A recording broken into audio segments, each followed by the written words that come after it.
Welcome back to prime debate. Surendra Reddy గారు, రామారావు గారు చెప్పింది విన్నారు. ఒక స్థాయి వ్యక్తులు ఖచ్చితంగా ఎక్కడికన్నా వెళితే డెఫినెట్గా ప్రజలకు చెప్పాల్సిన అవసరం ఉంది. లేదంటే వాళ్ళు ఎక్కడికి వెళ్ళారు, ఏం చేస్తున్నారు, వాళ్ళు చాలా యూరోప్లో కావచ్చు ఇంకా చెప్పుకుంటూ వచ్చారు రామారావు గారు, మీరు వినే ఉంటారు. సో ఏంటి మీరే రెస్పాండ్ అవుతారు? సతీష్ గారు ఇందాక మా విశ్లేషకులు కూడా చెప్పారు విషయం. నేను ఎందుకు దాన్ని కోట్ చేయలేదంటే ఆల్రెడీ అందరికీ తెలిసిన విషయమే కదా, మళ్ళా ఊరికే రాద్ధాంతం చేస్తున్నారనే దాంతో నేను కోట్ చేయలే. వ్యక్తిగత పర్యటన మీద ఆయన వెళ్ళారు.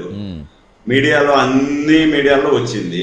ఒకవేళ వీళ్ళ మీడియాలో రాకపోతే దానికి మనం ఏం చేయలేం. మీరు ఏం చేయలేరు, నేనేం చేయలేరు, రామారావు కూడా ఏం చేయలేరు. వీళ్ళ మీడియాలో కానీ రాలేకపోతే అంటే వీళ్ళ మీడియాకి చెప్పే మనం ప్రతిసారి బయట పోయేటప్పుడు ఆ మీడియాని పిలిచి చెప్పాలంటే మనం అది కూడా ప్రెస్ మీట్ పెట్టినప్పుడు అడుగుతాం, ఆ ఛానల్ వచ్చిందా అని అడుగుతాం.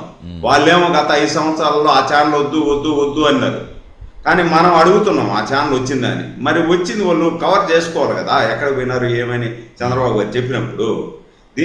ఇది ఒక ఇది దాకా రామారావు గారు ఇంకొక మాట కూడా చెప్పారు. ఏం చెప్పారు? చంద్రబాబు నాయుడు గారు పుట్టినలో చంద్రబాబు గారి మీద ఆరోపణ ఉంది, సింగపూరు ఇంకా ఆర్బన్ కంట్రీస్లో వాటిలో అంతా కూడా డబ్బులు తీసుకుపోయి దాచిపెడతాడు అని.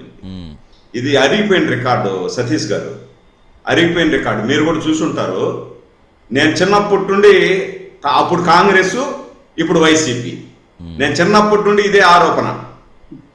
అప్పుడు కూడా కాంగ్రెస్ ఏం చేసేది, చంద్రబాబు నాయుడు గారికి సింగపూర్లో పెద్ద పెద్ద హోటల్స్, 5 స్టార్ 7 స్టార్ హోటల్స్ ఉన్నాయి అన్నారు. మళ్ళీ 6 సంవత్సరాలు రాజశేఖర రెడ్డి గారు ముఖ్యమంత్రిగా ఏం చేసినాడో నాకు తెలియదు. అన్ని హోటల్స్ ఉంటే మరి రాజశేఖర రెడ్డి గారు వదిలేసి ఉంటారా? ఒకటి. గత 5 సంవత్సరాలలో జగన్మోహన్ రెడ్డి గారు కక్షే ఆయుధంగా ఈయన పరిపాలన సాధించినాడు. మరి చంద్రబాబు నాయుడు గారు అక్కడ దాచేసి ఉంటే జగన్మోహన్ రెడ్డి వదిలేసి ఉంటారా? అరిగిపోయిన రికార్డు ఎన్ని సార్లు వేస్తాము, అది కుయ్యి అంటుంది, అరిగిపోయింది రికార్డు అని చెప్పి. కాబట్టి అది ఇంకేదన్నా అప్డేట్ వర్షన్లో ఆరోపణ చేస్తే బాగుంటుంది. అదే ఆరోపణ ప్రజలు ఎవరు పట్టించుకోరు. ఒకటి. జగన్మోహన్ రెడ్డి గారు మొన్న ప్రతిపక్షంలోకి వచ్చిన తర్వాత కోర్టు పర్మిషన్తో ఈయన విదేశాలకు వెళ్ళాడు. కోర్టు పర్మిషన్తో విదేశాలకు వెళ్ళిన తర్వాత కోర్టు ఏం చెప్పింది, మీరు వచ్చిన తర్వాత కనపడమనింది. సరే, ఈయన వెళ్ళి కనిపించినప్పుడు సిబిఐ అడిగింది సతీష్ గారు ఈయన్ని, మీరు వాడిన ఫోన్ నెంబర్ ఇవ్వండి అని. ఈయన ఫోన్ నెంబరే లేదన్నాడు.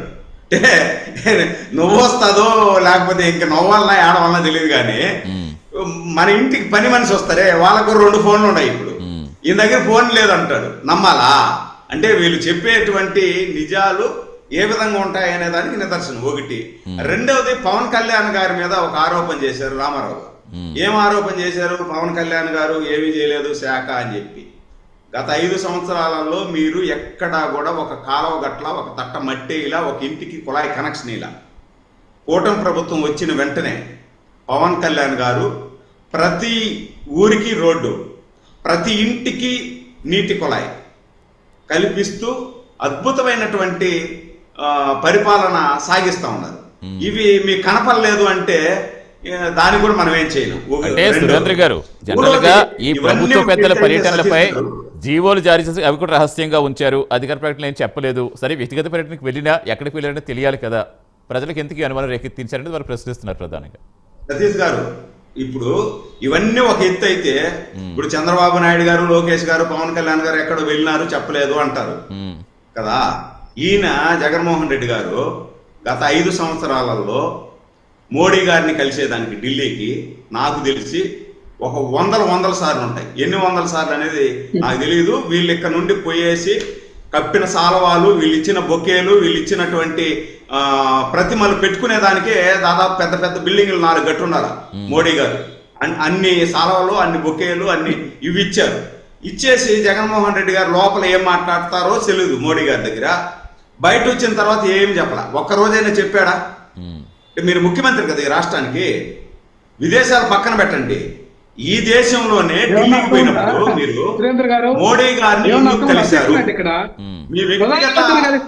మీ వ్యక్తిగతంగా మీ మీద ఉన్నటువంటి కేసులు మాఫీ కోసం కలిశారా, లేదు ఈ రాష్ట్రానికి నిధులు తీసుకొచ్చేదానికి కలిశారా, ఈ రాష్ట్ర అభివృద్ధి కోసం మోడీ గారితో మాట్లాడేదానికి కలిశారా?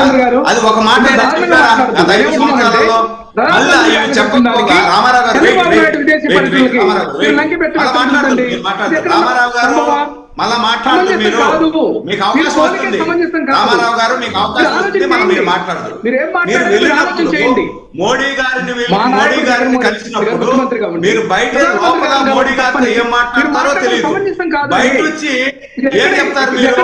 మోడీ గారిని నేను నిలయేసేసాను, దబాయించాను, ప్రత్యేక హోదా ఇమ్మని చెప్పినాను, నిధులు ఇమ్మని చెప్పినాను అనేసి అంటారు. మరి ఒక్కసారైనా మీరు ఛానల్లో కనీసం ఇంగ్లీష్ లో మాట్లాడి మోడీ గారిని నిలదీసినటువంటి సందర్భం ఉందా? మాకు మేమేమనుకుంటున్నాం, లోపల పోయి మోడీ గారు కాలు పట్టుకున్నాడు జగన్మోహన్ రెడ్డి గారు, కాలు పట్టుకొని నా కేసు మాఫీ చేయి ప్రభు, నా రాష్ట్రానికి నిధులు లేకపోయినా పర్వాలేదు, నా రాష్ట్రానికి పోలవరం లేకపోయినా పర్వాలేదు, అభివృద్ధి లేకపోయినా పర్వాలేదు, పోలవరం ఎట్ట మునిగిపోయినా పర్వాలేదు, ప్రజలందరూ అనుకున్నారు. మరి అక్కడ ఢిల్లీలోనే మీరు చాలాగానే దద్దమ్మలాగా మీరు ఢిల్లీలో ఎందుకు పోయినారు, ఢిల్లీలో మోడీని ఎందుకు కలిశారు అని సమాధానం చెప్పలేనటువంటి దద్దమ్మ పార్టీ మీది, దద్దమ్మల మీరు ప్రశ్నిస్తారు. ఏ దేశానికి పోయినాడు, ఓటర్ పెట్టాడు, ఆడపోయి నిధులు పెట్టారు, డబ్బులు పెట్టారు అని చెప్పారు. మీకు